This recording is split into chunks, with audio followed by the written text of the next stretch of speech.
The Los Angeles Chargers got off to a great start this year, but they've lost 3 of their last 4 games, and if they lose to the Vikings on Thursday night, it is time to panic. That and more on today's edition of Locked On NFL. The new Locked On NFL. The madman Tyler Rowland is your double shot of NFL espresso, with the Locked On local experts on every major story. Get ready, Rowland is revving up. The new Locked On NFL starts now. Locked On Podcast Network. Your team every day. Football fans, welcome into the Locked On NFL podcast, bringing you a double dose of the NFL's biggest stories with help from our local experts that know your favorite teams like no one else. I am your host, the madman Tyler Rowland, joined today by Locked On NFL expert, the Data Queen, Michelle Majuk. On today's episode, we're going to talk about some of the best games of the weekend. Aaron Rodgers goes for revenge, part 2. Also, it's the last chance for the Baltimore Ravens and the New York Giants to save their seasons, but we'll start with a Thursday night football matchup between the Los Angeles Chargers and the Minnesota Vikings. Before we dive in, do want to thank you for making Locked On NFL your first listen. Reminder that you can follow our show and hear new episodes ad-free daily on Amazon Music, so go check that out. Thank you for being an everydayer here with us at the Locked On Podcast Network, where it's your team every day. Today's episode is brought to you by Prize Picks. It's Crossover Thursday here on the Locked On Podcast Network. Make sure to check out your favorite team's crossover episode. But Crossover Thursday is always presented by Prize Picks. Download the Prize Picks app today. Use the code Locked On NFL to get $50 in lineups after your first $5 lineup. Michelle, again, the Los Angeles Chargers got off to a blazing start, 3 straight division wins. We thought, man, this team is for real this year. Then a couple of injuries on the offensive line, including Joe Alt. They've lost 3 out of their last 4, and it may be time to panic if they lose this one to the Minnesota Vikings with Carson Wentz playing as poorly as he is. And it really should be 4 straight losses because they against that Dolphins team, they let that be way too close and they had to go down and kick that field goal at the end. Yep. There is no reason for that against the Dolphins. And it's like, okay, you got beat up by the Colts and they've been a really good team this year. You can say that. But then to lose to the Giants and then the Commanders, who have not been the team they were last year, to get your butts kicked by them too, but 17 points. Like, yeah, it started off so great. And there's really nothing to point to, right? Like maybe the running backs being out, but they have the weapons they need. I don't really know what's going on, and the defense is not performing well. I will say, at least after this, they get the Titans. They have the Jaguars on it. They have the Raiders. They have a couple of easier matchups. Well, the Vikings, if they lose this game, there's not another game on the schedule where you're like, they should win. It goes Lions, Ravens, Bears, Packers, Seahawks, Commanders, Cowboys, Giants, which is still a tough game. What it looks like right now, Lions, Packers. Really, really hard schedule for the Vikings rest of season. Yeah, the Vikings are in trouble. And one of the big problems with the Vikings right now is Carson Wentz is just not playing good football. My guy Luke Braun from Locked On Vikings talked about how he's holding the team hostage. Carson Wentz is holding the Minnesota Vikings hostage. They lose 22-28 against Philadelphia, Carson Wentz's old team. The revenge game falls apart because Carson Wentz falls apart. He throws a dreadful pick 6, not seeing a linebacker at all. That proves to be decisive. He has all kinds of debacles in the red zone, misses a bunch of deep opportunities to open receivers. He did some of his hero stuff, scrambling around, making interesting plays, runs for a couple first downs, but Carson Wentz is bad. And we need to accept that he is bad. I better not hear anybody talk about him starting for the rest of the year. The second we can get this guy out of the lineup, it will be too soon. We should also talk about the center, Blake Brandel, who also had an absolutely dreadful game, sabotaged 3 different red zone possessions to lead to a loss that the Vikings really could have had if they started their normal center. I really think that could have made the difference. We'll talk about it more on the postcast and on Locked On Vikings. Well, the thing is, Carson Wentz is starting in this game too. J.J. McCarthy's still not ready. And, the thing is, Carson Wentz played so poorly, had the pick 6 that was the difference, but they still only lost by 6, and they were still in that game. So I still think that this is going to be a tough test for the Chargers, and that's why I kind of said it's panic time, because you talked about the schedule after this game for the Chargers, and maybe it's not fair to do this, I guess, but you're right. They play the Titans after that. They play the Steelers, who are a good team, but how good are the Steelers? It's fair to question after that loss to the Bengals that we did not expect. Jacksonville after that, then the bye, then the Raiders. Like, they don't have another, I think, test game until week 14, Monday Night Football against the Philadelphia Eagles. So it's kind of one of those things where if the Chargers don't win this game in this scenario, I'm not going to trust them or believe in them until they prove it against like the Eagles and win me back. And, I just don't think that there's anything they can do after losing this game to make me trust them again if they can't handle this. Yeah, and this is just what the Chargers do, right? They look good, and you're like, okay, this is going to be their year that they finally put it together, and then all of a sudden they just fall apart. Now maybe they get it back going. Justin Herbert still looks very good, but they just have to be more consistent. And with Carson Wentz, it's just so silly to me. He is just a bad quarterback, right? And just because he beat the Bengals and the Browns, people are like, "Ooh, he's better than JJ McCarthy." It's like, you beat two really bad teams overall, and those are their wins this year with the Bears in week 1, where they had to come back from a big deficit in the fourth quarter there. I feel like, is JJ McCarthy really still injured, or are they just that scared to put him back out there? I don't know, but if Wentz keeps playing the way that he played in the last game, it doesn't make any sense to keep J.J. McCarthy out any longer. But they're going to have a mini bye here after 10 days with playing on Thursday. Be a good opportunity to get McCarthy back in the lineup after that, and it sounds like that's what the plan. But speaking of back in the lineup, Joe Alt sounding like he's going to be back in the lineup, and you can really trace kind of the fall off for the Chargers here to when Joe Alt got hurt and went out of the lineup. Now, it's not that easy one for one because their defense has played a lot worse. And quite honestly, the passing offense hasn't been terrible. They're still in the top 5 in passing offense in the NFL this year. And the connection between Justin Herbert and Keenan Allen has been absolutely incredible. And our guys at Locked On Chargers talked about that. Unbelievable what he's doing at this point in his career. The connection is as strong as it's ever been. And, for Keenan Allen to be coming back to the Chargers and having these type of performances and getting into the end zone once again, it's been a great situation to have him back in the fold. That chemistry never left, and it was on full display once again in this game. None of these primetime games this year have been as simple as they look. Point example, last Thursday, we thought for sure that the Steelers would come out, find a way to win that game, and then it turned into one of the better games of the year, and the Bengals win. So maybe I just can't quit. Maybe I need to adjust, but I'm going to trust the Chargers here. I'm going to take Justin Herbert over Carson Wentz at the end of the day, and I think this is a good opportunity for the Chargers defense to kind of get back to good and hope that Carson Wentz maybe gives them the ball a little bit. But I do think this will be a close game. I just think the Chargers will win it. Yeah, and I think the reason, exactly what you said, Joe Alt coming back is the reason I'm going to go with the Chargers, because it actually has made a massive difference in the passing game. Herbert's passing yards per attempt dropped from 7.7 with all on the field to 6.6 with him off. He's thrown 5 interceptions with Joe Alt off the field this year, with just 1 with him on the field, and his passer rating dropped by over 15 points with him off the field this year. So Joe Alt being there is a big deal. You know what I love? I love when I make a point that comes from the heart and then you reinforce the point with the data. It just makes me feel so warm and fuzzy inside. But warm and fuzzy is not how the Baltimore Ravens are feeling right now, especially after they removed all of their fun out of the locker room. No fun, sir, as the Ravens get ready for their last chance to save their season. It's more coming up on Locked On NFL, part of the Locked On Podcast Network, your team every day.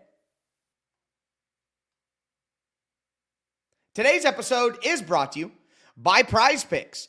Every day we make decisions, but on Prize Picks, being right can actually get you paid. Don't miss the excitement this football season with Prize Picks, where it's good to be right. Playing Prize Picks is such a fun, simple way to add more excitement to football. You just pick more or less on player projections like Josh Allen passing yards, Saquon Barkley rushing for a touchdown, and you're in the game. I love Prize Picks because it's so easy to set a lineup. I can do it in under a minute, and they have a brand new feature called the Injury Reboot feature. If a player leaves early and doesn't return, it won't count against you. And the NBA season is starting up. They have a new max discount this week where you just pick Steph Curry to have more than half of a point. It's that simple. Download the Prize Picks app today. Use the code LOCKEDONNFL to get $50 in lineups after you play your first $5 lineup. That's code LOCKEDONNFL for $50 in lineups after your first $5 lineup. It's Prize Picks. It's good to be right. Today's episode is also brought to you by Game Time. The NFL season is obviously back, and honestly, there's no better feeling than being in the stadium, surrounded by the fans, cheering on your team.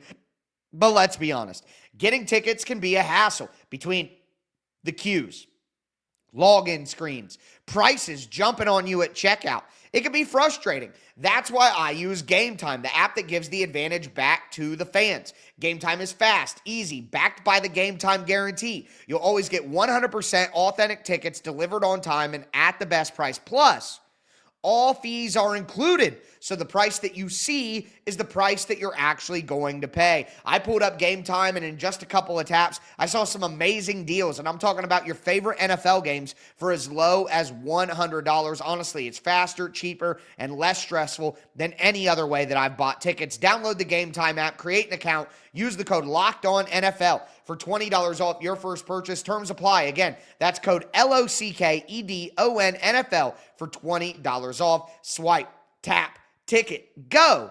Download the Game Time app today. All right, Michelle, let's continue today's edition of Locked On NFL. We talked about the Thursday night football matchup between the Los Angeles Chargers and the Minnesota Vikings. A lot riding on that one, particularly for the Chargers. But the Vikings can get back into the NFC mix with a win as well. But we move to two teams that don't look like they're in the mix right now, but have the ability, have a last chance right here to get themselves back in position to at least compete. And we start with the Baltimore Ravens. The Baltimore Ravens 1-5, coming off a bye. Lamar Jackson back at practice, and the Ravens have actually taken some steps in the locker room this week to try to make sure they're as focused as ever. And my guy, Kevin Ostreicher from Locked On Ravens, talked about that. It says here, quote, the Ravens promptly removed several recreational staples from the locker room, including the basketball hoop near Jackson and Flower stalls, the ping pong table that the rookies often battled on, the once popular cornhole boards, and the video game consoles. Apparently, multiple players told the Baltimore Sun that decision came from the coaching staff, who wanted to strip away distractions and have the team fully locked in amid its disappointing start. It's not the first time they've done it either, apparently. We figured it out. The Ravens losing was because of ping pong. I can't believe it was that simple. I can't believe it was ping pong the whole time. Now, I'm obviously kidding. This feels like the Ravens have been grounded. I mean, that does feel what it's like. Get up to your room, no video games for a week, stuff like that. I don't know if it's about what they're removing from the locker room. I think it's what they're about to add back to their team in Lamar Jackson. I think that's going to give them a great opportunity. And they play the Bears, who have won 4 straight, so it's not going to be easy. But if the Ravens want to save their season and have a chance to get back, they need to win this game right now. Can I give you my bold prediction? Yes. If Lamar Jackson's back this week, or whenever he's back, but back this week, they're going to go on a 9-game winning streak. Ooh, okay. Yeah. What are their 9 games? So it goes the Bears, the Dolphins, the Vikings, the Browns, the Jets, the Bengals at home, the Steelers at home, then the Bengals on the road. I guess that could be tricky if Joe Burrow is back at that point in week 15. Maybe. And then the Patriots, but at home at least. And Patriots could be difficult. But and then the last 2 games is at Green Bay and at Pittsburgh. So I won't decide those yet. So I'm going to go the first 9. I think they go on a 9-game winning streak because Lamar Jackson is so important to this team. They were averaging 33 points per game with Lamar Jackson as the starter. He was balling out. He's going to come back. I think they'll fix the defense up a bit after their bye when they get some guys back healthy. And they'll be just fine. And I still honestly think they might win the AFC North. Listen, I don't think it's crazy. I did a segment just 2 episodes ago where I was like, who do you trust more? The Broncos at 5-2 to hold the AFC West and actually win it, or the Ravens at 1-5 to come back and win the AFC North? And by default, it's easier to take the team that's currently in the lead to keep the lead than the team that's in last place to jump all the way to the front. But strangely, I feel more confident that the Ravens are going to find a way to do that. So I'm actually with you there. I don't think that's crazy, and especially after I put belief in the Steelers and they let me down like that. Like, I am just so scorned right now. I'm just like, screw you, Steelers. How dare you lose that game to the Bengals? I can't believe it. So you pointed out the schedule there. It is not insane, but the problem is the Ravens defense has still been bad, and that's something that they're going to have to improve quickly as well. They definitely have been, and hopefully they'll get back some of these guys that have been injured. And they're just a team that typically figures it out, right? Like when they're last year, their defense was pretty bad for the first half of the year, and then became one of the best in the second half of the year. They'll make adjustments. They had the bye week to make those adjustments, and I think we'll see them starting week 8. Yeah, I think one of the big moves they made last year, they took Kyle Hamilton out of his slot star role and they put him at back deep safety because they were having so many problems with their deep safety play, and it made the defense a lot better. I agree. I trust in John Harbaugh to make certain adjustments to make the team better. All they need is Lamar Jackson to be healthy, and they have a chance to go on a run here. The Bears, though, the Bears have been really good, and they've been running the football very well, and Ben Johnson has some proof of concept wins. So I think the Bears defense has been I don't know how I want to say this. They've taken advantage of turnover opportunities. Shout out Kevin Byard, the mayor of Murfreesboro, who's still a really good player in the NFL. And leave the Titans, you're going to play your best football. That's a guarantee, and he's still doing that. So I don't think the Bears are going to be any pushover. I do agree. I think the Ravens win this one, but I think this is a close one, and they're going to have to earn it. Yeah, my thing is the passing game still is not clicking fully with Chicago, right? Their run game looks really good. And if they have to put up 30 points, if Lamar Jackson is playing on the other side, I don't know that Caleb Williams can go head to head with Lamar and keep up with him. Yeah, I think with the Ravens looking to save their season here and not drop to 1-6, and the Bears looking to go to 5-2 and win 5 straight, either way coming out of this one, the winning team's going to feel really good about the rest of the season ahead and what they're going to be able to do. But moving forward to another game where it's kind of a last chance opportunity, and it's the New York Giants with their second matchup against the Philadelphia Eagles, and the Giants are coming off of what can only be described as a giant collapse. And my girl Patricia Traina from Locked On Giants talked about that. In the fourth quarter alone, the Giants defense gave up 227 net yards of offense. 227 net yards. A number that, if we're going to put into perspective, in the past, the Giants offense would take 4 quarters to maybe accumulate. But the Broncos got that in 1 quarter. And oh, by the way, the Broncos also scored 33 points in 1 quarter. I mean, it really was a giant collapse. I love a good pun and I love a good joke, so I got to keep throwing it in there. But, it's hard to believe in the Giants coming off of that, even though they got a good lead, and you give them credit for getting the lead that they had. But I just see no chance that they're going to beat Philadelphia twice in one season. Philly is going to be angry about losing last time, and the Giants have bad juju here coming off that collapse. The Giants are 2-5. So they have to win this game to kind of stay in it and stay close. I don't think that they're going to be able to do it. We'll see. I have a fun note about the collapse that they had last week. NFL teams had won 1,608 consecutive games when leading by at least 18 points with less than 6 minutes to go in a game. And that's exactly what the Giants were doing. They were leading 26-8, and they ended up losing to break that massively long streak. But the Giants look good, right? I know they had the collapse in the fourth quarter, but they should have really won that game. They look good. They just beat up on the Eagles 2 weeks ago. Now that was at home. The Eagles will be at home this time, and they have won 12 straight games against the Giants at home. But the thing is, the Eagles record does not really explain their season either.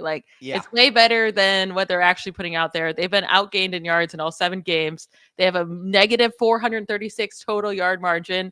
That is the second worst by 5 or 2 or better team through 7 games since 2000, behind only the 2000 Lions, who ended up missing the playoffs that year after going 5-2, starting 5-2. I think the Giants could pull this off. I really do. It's going to come down to the running game again. Can Cam Scatterboo outproduce Saquon Barkley again and Jalen Hurts on the ground? And what a miraculous outcome that would be for Giants fans who have just had to hear over and over about how dumb they are to let go Saquon. For Cam Scatterboo to outdo Saquon and them to sweep them, I think that might be enough to save Brian Dable's job. Giants ownership probably just look at that and be like, you know what? We swept the Eagles. I'm so tired about hearing how stupid we are because of them. That feels good. That might be enough. And you're right. the Giants did look good. Now, Jackson Dart looks good. The young guys look good. No Malik Neighbors out there. You'd think they'd look even better. I think the Giants are in a position where they can do exactly what Brian Daboll had to do to keep his job, where maybe they don't win a ton of games and make the playoffs, but they look good doing it, and that's what really matters. But with that being said, the Eagles, you're right, could be a little bit of a paper tiger here. Another team that could be a little bit of a paper tiger is the Pittsburgh Steelers, who we talked about before. But they have a big-time game against the Green Bay Packers this weekend. It's Aaron Rodgers' Revenge Tour Part 2. We're going to talk about that. It's Locked On NFL, part of the Locked On Podcast Network, your team every day. Today's episode is brought to you by Mazda. Mazda crafts cars for those who do more than simply move. Mazda delivers confidence with every ride, with more IIHS Top Safety Pick awards than anyone else as of August 2025, whether it be footwork, breath work. We know our favorite athletes sweat all the details, and Mazda brings this same intention to how they craft every model. You can feel the Japanese craftsmanship in every detail, from the metallic accents to the available Napa leather upholstery. You can make everyday drives feel like anything but. From smooth handling to intuitive controls, with all-wheel drive standard in every crossover SUV, you can drive with confidence through almost any season. I have a Mazda at home, absolutely love it. I know you guys will love a Mazda too, because like our favorite players, Mazda sweats every detail, because when you make every move count, impossible becomes irrelevant. It's Mazda. Move and be moved. All right, Michelle, let's cap off today's edition of Locked On NFL. We talked about the Thursday night football matchup. We talked about the last chance to get their season on track for the Ravens and the Giants. Now we got to talk about Aaron Rodgers' second stop on the Revenge Tour. He already took down the New York Jets at the beginning of the season. Now he's got a chance to go in and take on the Green Bay Packers. The Packers are a team that hasn't played as well as we were hoping for them to play. They've had some comebacks like they had against the Cardinals. They've had the tie against the Cowboys, the loss against the Browns. They've been generally a disappointment despite their record being good and them leading the NFC North right now on win percentage. But the Steelers also have probably been a little bit above their skis in some of the ways that they've played. This is a confusing one where neither team has kind of lived up to the expectation, but still on paper, it looks pretty good. I think the Packers are going to find a way to win this one, though, because I just can't trust that the Steelers' defense is going to play as well as I think the Packers' defense can play. Yeah, I think the opposite. I think Love that. Figure out a way to win. And it's not just because I'm a Steelers fan. I just think Aaron Rodgers is not going to let the Packers beat him. He has, like, it's one thing to call the Jets a revenge game, but it was like, it was just, they were just bad as an organization. There was a miserable 2 years. The way it ended with Green Bay, right? And all the ups and downs he had with that franchise. This is his first time going to play again, or just to play against the Packers. And I think he just seems like that very, very stubborn guy. And he's going to play lights out. I really think he will. And he threw 4 touchdowns last week, right? It was just could not stop Jamar Chase. Could not. I mean, he was impossible to stop. And Joe Flacco could not have been more on. So the Packers just don't have a guy like that. They have to worry about stopping Josh Jacobs, sure. But like they just don't have those weapons that the Bengals have. So I think the Steelers will be able to play much better defense this game. And they'll pull it out. I mean, the Packers could barely beat the Cardinals on the road this past. So I don't know. I don't think they're as good of a team as people say they are. I think the Steelers win this one at home. Yeah, it's two teams that you can't really trust right now, but you have been able to trust Aaron Rodgers to play great football so far this year. He has been very solid, and that's why our guys over at Locked On Steelers don't think the Steelers need to make any kind of drastic move for a wide receiver. If you're not going to get someone, that you think can make a difference, like if you don't think Alan Lazard can make a difference, and that's someone that might be on the market, or a Tyler Lockett or a Brandon Cooks, those are all older guys that theoretically could be traded. Don't just make the move just to make the move. Don't do it just because you said it, because I think Calvin Austin has proven himself to be a nice compliment. I thought we saw at least some promising signs. I know it was against the Bengals, but Rowan Wilson played well on Thursday. So don't make a move just to make a move. And I'm with him there. I think the names that they brought up, Lazard, Lockett is available on the free market now. He asked for his release from the Titans, and he's out there. I Personally, don't think that would help them very much. I think they're much better off staying with Calvin Austin and Roman Wilson over the 34-year-old version of Tyler Lockett. I think there's a reason that he was granted his release from the Titans, even though the Titans are a disaster as well. But like, none of those names that they mentioned are going to make a difference. Now, if you want to go out and make a big move for somebody else, a Jalen Waddle or something like that, and Chris Olave, then sure, I think that would be worthwhile. But if those are the names that we're looking at and that's the level of play, I see no reason why the Steelers should go away from their young wide receivers when Rodgers is playing well. Yeah, and they like to be run heavy and they like to be tight end heavy, and DK Metcalf is doing his thing and they have a good connection together. And yeah, Calvin Austin has missed the last couple of games with injury. When he's back, like, he has been playing well.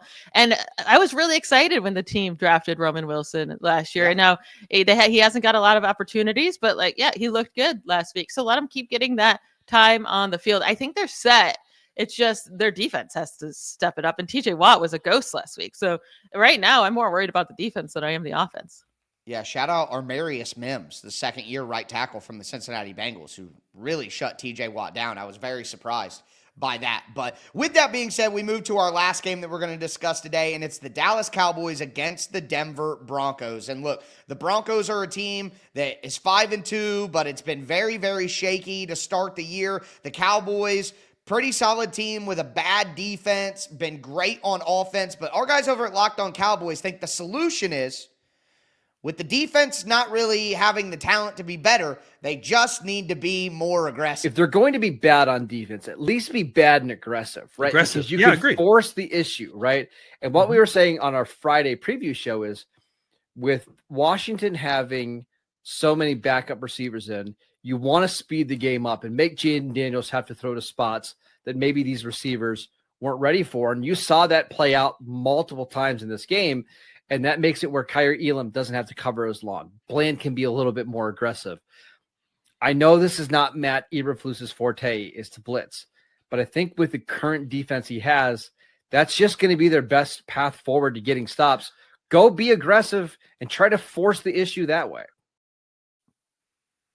I mean, I don't have an argument to that. They're going to be terrible on defense. So if they can just find a way to maybe force some turnovers and force some big plays, even though they're bad, it'll give their offense enough of a boost to continue being great and just outscore teams.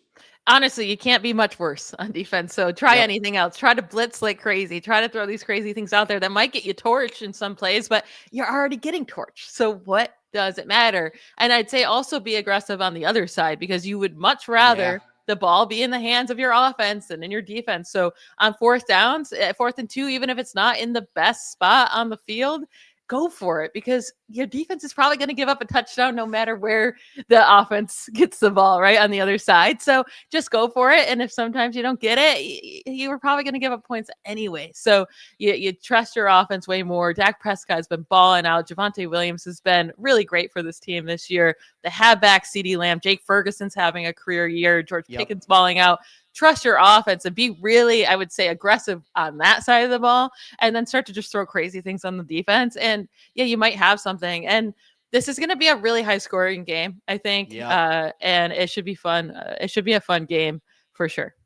The one thing I am worried about is the Broncos' defensive front is awesome. Now, I know the Cowboys can block it up and do that, but if the Broncos' defensive line is able to have some success, that could be the one thing that slows down Dak Prescott here and give the Broncos a little bit of an advantage. I got to tell you, though, I think I'm picking the Cowboys to win this game. Something about the Broncos just doesn't feel right. Something just doesn't pass the sniff test with them, even after that incredible 33-point fourth quarter and all that. I know it's in there for the Broncos, but they just don't seem to have it consistently. And sometimes after you have a big emotional comeback win like that, sometimes there can be a little bit of a letdown when you get back out on the field next time. So I think I'm gonna ride with the Cowboys in this one. Yeah, the Broncos have been weird, right? They had to make a late comeback against the Eagles to win that game, a close game. They did beat up on the Bengals in week 4, but then only win by 2 points against the Jets. And if Justin Fields could have done anything in that game, like literally anything, and I'm not going to just say that was on the Broncos defense of stopping him. I mean, Justin Fields hasn't been able to do anything this year. They would have lost that game, and they really should have lost against the Giants. So it's just, I mean, you have to give them props for that, I guess. But I'm going to go with the Cowboys as well in this game. Yeah, I think it'll be much more interesting. And I don't know why I do this, but my brain does this all the time.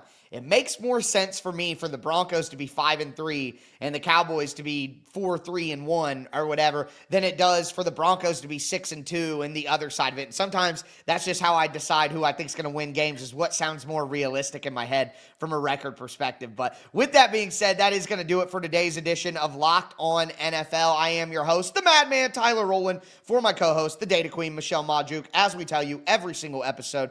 Thanks for tuning in. Stay safe out there. Bye, y'all.